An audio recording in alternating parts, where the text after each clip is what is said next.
의 교회 성도들에게 너희가 죽었던 너희라고 얘기를 합니다. 죽었던 너희, 죽을 뻔한 거 아니고요, 반쯤 죽은 거 아니고요, 완전하게 죽었던 너희, 과거에 완전히 죽었었습니다. 그게 우리 예수님 믿는 사람들은 죽었었는데 다시 살아나는, 죽었던 너희를 살리셨던 분기점, 인생의 전환점이 있는 사람들입니다. 그들이 죽었던 이유가 범죄라고 얘기를 합니다. 이 범죄는 아담이 지은 죄죠. 아담이 선악을 알게 하는 나무의 열매를 먼저 따먹지 아니하고 여자가 따먹었습니다.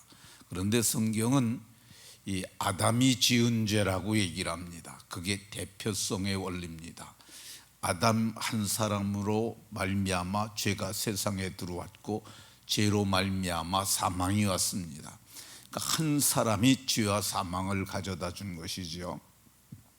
그런데 한 분 예수 그리스도께서 의로운 행위로 말미암아 많은 사람들이 의인이 되고, 의롭다 하심을 받아 의인이 되고 생명 안에서 왕노릇하게 되었습니다.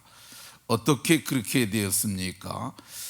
예수님께서 죄가 없으심에도 불구하고 우리를 대신하여 대속의 죽음, 대신 속죄하는 죽음을 죽으셨으므로 말미암아 우리가 이 믿음으로, 그분의 의를 믿음으로 말미암아 의롭다 하심을 받아 살아나고 생명 안에서 왕노릇하게 됐는 줄로 믿으시기 바랍니다. 하나님께서 어떤 자들을 살리셨느냐? 무할례로 죽었던 자들을 살리셨다고 얘기를 합니다. 무할례라는 말은 없을 무자입니다. 할례가 없는 사람들. 이 할례는, 할례의 언약은 아브라함이 받은 사람이죠. 아브라함이 할례의 언약을 받았고, 그래서 성경은 이 아브라함을 할례자의 조상이 되었나니 로마서 4장 12절에 말합니다. 그러니까 아브라함은 할례를 받은, 아브라함이 낳은 자손들, 혈통적 이스라엘이죠. 그들의 조상이 되기도 합니다. 그런데 아브라함이 혈통적 이스라엘인 할례자의 조상만 되는 것이 아니라 로마서 4장 12절에는 이렇게 얘기를 합니다. 무할례자로서 믿는 모든 자의 조상이 되어 그들도 의로 여기심을 얻게 하려 하심이라. 그러니까 이 무할례자로서 믿는 자의 조상이 되었다고 얘기를 합니다.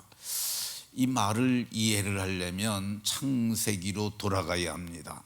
그러니까 아브라함이 믿음으로 의롭다 하심을 받은 사건이 창세기 15장에 있습니다.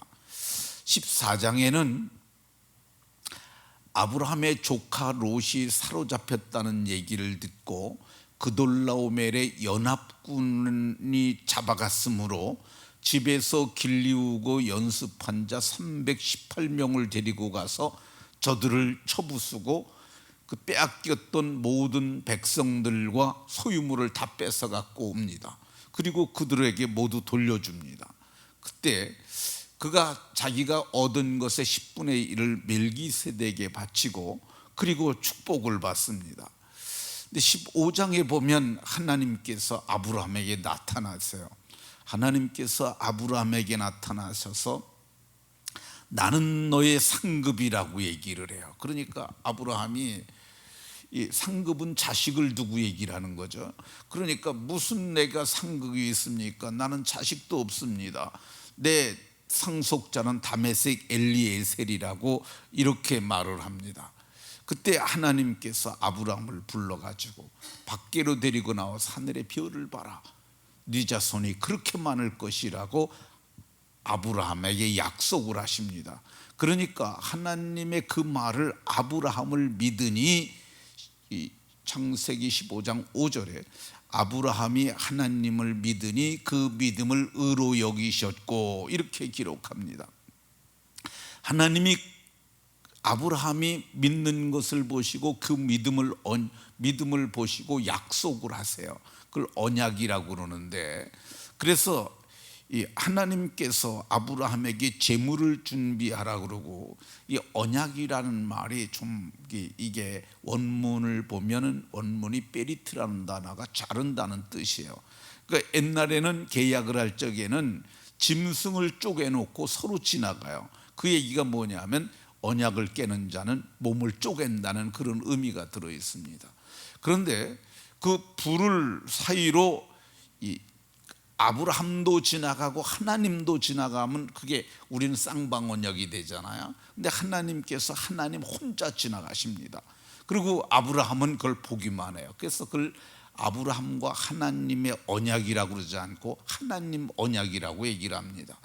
그리고 16장에 보게 되면 이 사라가 그때가 86세가 되었을 때요, 이거 75세의 부름을 받고 80세가 되었는데 이 열국의 아비가 되고 어미가 되려는 그 부부가 자식이 없어요.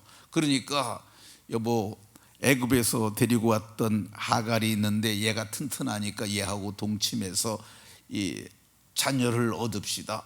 그래 가지고 하갈과 동침을 해 가지고 이스마엘을 얻습니다. 근데 할례를 언제 받느냐? 99세가 되었을 때, 그러니까 17장에 보면 하나님께서 아브라함에게 말씀하세요. 너네들이 할례의 언약을 받아야 된다고. 그래서 할례를 받는 사람들은 언약 공동체 안에 들어오고 할례를 받지 아니하면 끊어진다고 얘기를 합니다. 그러니까 아브라함이 할례를 받고 의롭다 하심을 받았어요? 할례 받기 전에 의롭다 하심을 받았어요? 15장에 의롭다 하심을 받고 17장 99세에 할례를 받았으니까 할례도 없을 때 의롭다 하심을 받은 거예요. 성경은 무할례자로서 아브라함의 자취를 따르는 모든 사람들, 이 아브라함의 자취를 못 따르는 모든 사람들이 다 의롭다 하심을 얻게 하려 하심이라고 얘기를 합니다. 그래서 아브라함은 무할례자의 조상. 그게 누굽니까? 무할례자가 누굽니까? 골로새 교회 성도들이고 우리들도 할례 받은 적 없잖아요. 그러니까 우리가 무할례자인데 아브라함의 자취를 따르는 거야. 아브라함이 그래서 성경을 보게 되면 하나님을 믿으니 의롭다 여기심을 받았다고 그러잖아요. 그래서 갈라디아서 3장에 보게 되면은요, 이 그런즉 믿음으로 말미암는 자들은 아브라함의 자손인 줄 알지어다. 믿음으로 말미암은 사람들이 누구예요? 우리들이죠.